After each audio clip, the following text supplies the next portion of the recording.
अपने बच्चों को हम शिक्षा दिलाते हैं कि वो अच्छे संस्कारों का अर्जन करें। अच्छे संस्कारों का आशय लोग लेते हैं कि वो अपनी रोजी रोटी, आवास, विकास की समस्याओं को हल कर ले।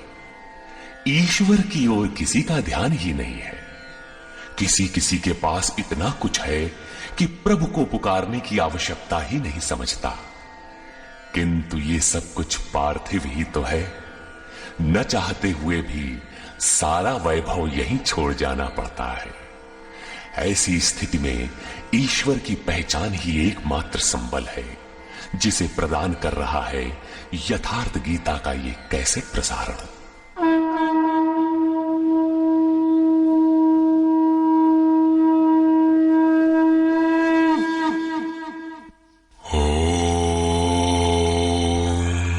श्री परमात्मने नमः। यथार्थ गीता, श्रीमद् भगवत गीता, अथ दशमोऽध्याय। गत अध्याय में योगेश्वर श्री कृष्ण ने गुप्त राज विद्या का चित्रण किया, जो निश्चय ही कल्याण करती है। 10वें अध्याय में उनका कथन है कि महाबाहु अर्जुन, मेरे परम रहस्य युक्त वचन को फिर भी सुन। यहां उसी को दूसरी बार कहने की आवश्यकता क्या है? वस्तुतः साधक को पूर्ति पर्यंत खतरा है। ज्यों ज्यों वो स्वरूप में ढलता जाता है, प्रकृति के आवरण सूक्ष्म होते जाते हैं, नए नए दृश्य आते हैं। उसकी जानकारी महापुरुष ही देते रहते हैं, वो नहीं जानता। यदि वे मार्गदर्शन करना बंद कर दे तो साधक स्वरूप की उपलब्धि से वंचित रहेगा। जब तक वो स्वरूप से दूर है, तब तक सिद्ध है कि प्रकृति का कोई न कोई आवरण बना है। फिसलने लड़खड़ाने की संभावना बनी रहती है। अर्जुन शरणागत शिष्य है। उसने कहा था, शिष्यस्ते हम शाधिमाम त्वाम प्रपन्नम।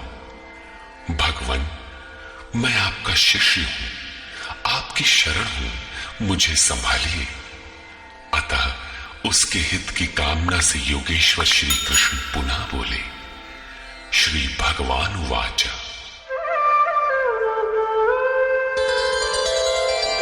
भूय एव महाबाहो शृणु मे परमं वचः यत्तेऽहं प्रीयमाणाय वक्ष्यामि हितकाम्यया। महाबाहु अर्जुन, मेरे परम प्रभाव युक्त वचन को पुनः सुन, जो मैं तुझ अतिशय प्रेम रखने वाले के हित की इच्छा से कहूंगा।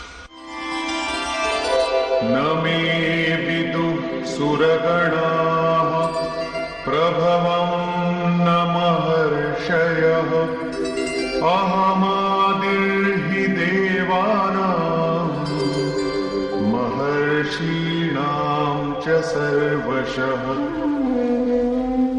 अर्जुन, मेरी उत्पत्ति को न देवता लोग जानते हैं और न महर्षिगण ही जानते हैं। श्री कृष्ण ने कहा था, जन्म कर्म च मे दिव्यम। मेरा वो जन्म और कर्म अलौकिक है, इन चर्म चक्षुओं से देखा नहीं जा सकता। इसलिए मेरे उस प्रकट होने को देव और महर्षि स्तर तक पहुंचे हुए लोग भी नहीं जानते। मैं सब प्रकार से देवताओं और महर्षियों का आदि कारण हूं।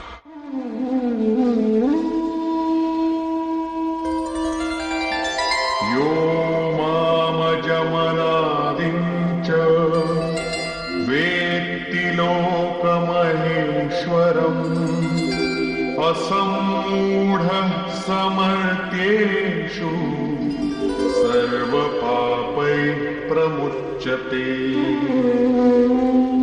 जो मुझ जन्म मृत्यु से रहित, आदि अंत से रहित, सब लोगों के महान ईश्वर को साक्षात्कार सहित विदित कर लेता है, वो पुरुष मरण धर्मा मनुष्यों में ज्ञानवान है, अर्थात अज, अनादि और सर्वलोक महेश्वर को भली प्रकार जानना ही ज्ञान है, और ऐसा जानने वाला संपूर्ण पापों से मुक्त हो जाता है, पुनर्जन्म को प्राप्त नहीं होता।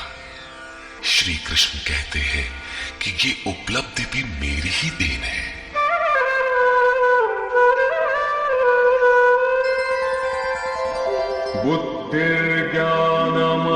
बुद्धिर्ज्ञानमसम्मोहः क्षमा सत्यं दमः शमः सुखं दुःखं भवो भावो भयं चाभयमेव च।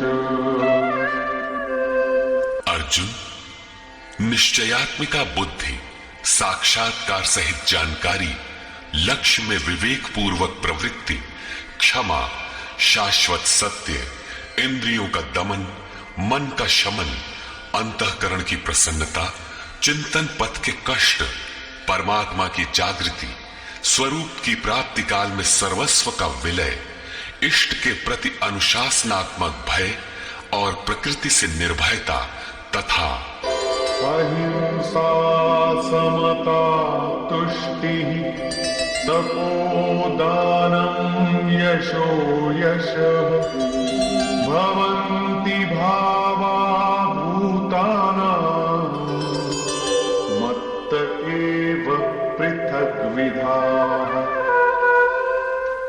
अहिंसा अर्थात अपने आत्मा को अधोगति में न पहुंचाने का आचरण, समता जिसमें विषमता न हो, संतोष मन सहित इंद्रियों को लक्ष्य के अनुरूप तपाना, दान अर्थात सर्वस्व का समर्पण, भगवत पथ में मान अपमान का सहन।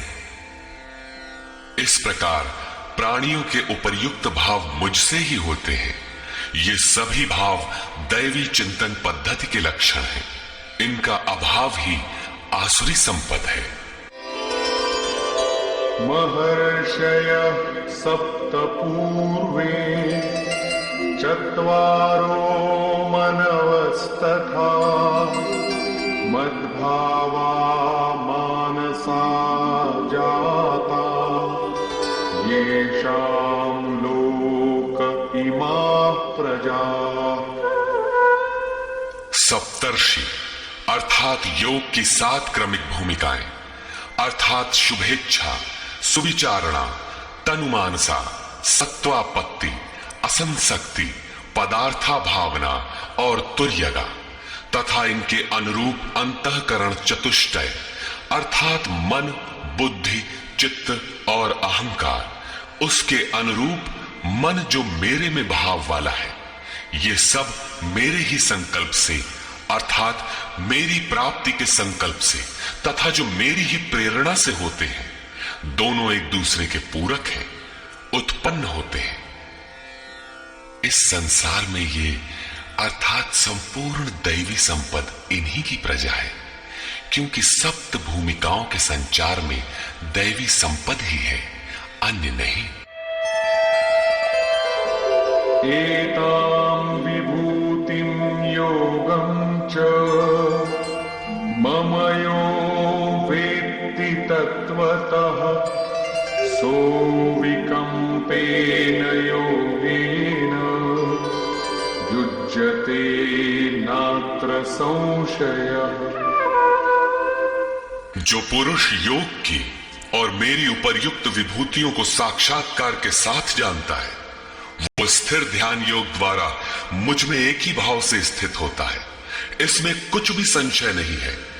जिस प्रकार वायु रहित स्थान में रखे दीपक की लौ सीधी जाती है, कंपन नहीं होता, योगी के जीते हुए चित्त की यही परिभाषा है।